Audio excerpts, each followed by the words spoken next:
Donc bonjour à tous, dans cette vidéo nous allons parler de plusieurs choses. Nous allons d'abord voir pourquoi Python 2 est toujours utilisé, pourquoi apprendre Python 3 et pourquoi ne pas apprendre Python 2. Vous allez voir qu'il y a quand même une raison qui va un peu l'emporter sur toutes les autres.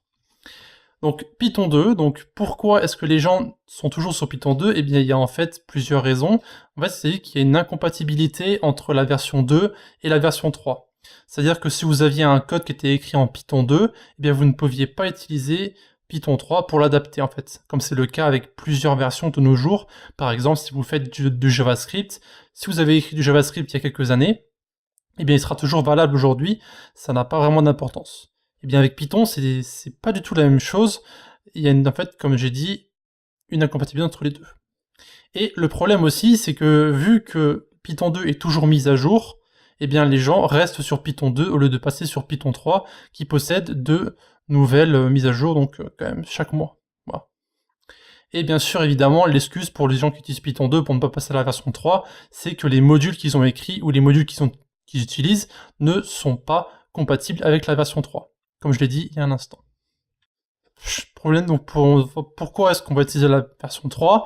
Alors la version 3 est sortie il y a 10 ans maintenant, donc on va dire que 98% des modules qui étaient écrits en Python 2 sont maintenant compatibles avec Python 3, et surtout, si vous apprenez Python 3, ça sera beaucoup plus facile de passer à la version 2, si jamais vous devez écrire ou lire un code qui est écrit en Python 2. Donc, si vous êtes nouveau, apprenez le Python 3, et si jamais vous devez lire du code Python 2, ça sera plus simple. Et évidemment, pourquoi ne pas utiliser Python 2? Alors il y a une très bonne raison, vous allez voir pourquoi ça ne sert à rien de l'apprendre maintenant. C'est parce que d'ici environ un an et quelques, ça dépend quand est-ce que vous regardez cette vidéo, mais d'ici le 1er janvier 2020, Python 2.7 ne sera plus... comment dire? Il n'y aura plus de mise à jour en fait. Du coup, s'il y a des nouveautés qui sortent avec la version 3.0, bon là c'est la 3. et quelques, et bien en fait, les fonctionnalités n'existeront pas pour la version 2 parce qu'elle ne sera plus mise à jour. Voilà. Donc si vous êtes nouveau et que vous désirez apprendre Python, utilisez la version 3 et non la version 2. Donc ce sera tout pour notre petite introduction sur Python 2 vs Python 3. Donc voilà pourquoi est-ce qu'on utilise Python 3, c'est parce que tout d'abord Python 2 ne va plus être maintenu, donc il n'y aura plus de mise à jour, donc notre code va très vite devenir inutile, et de toute façon la plupart des modules que nous allons utiliser et qui sont populaires sont compatibles avec Python 3. Voilà.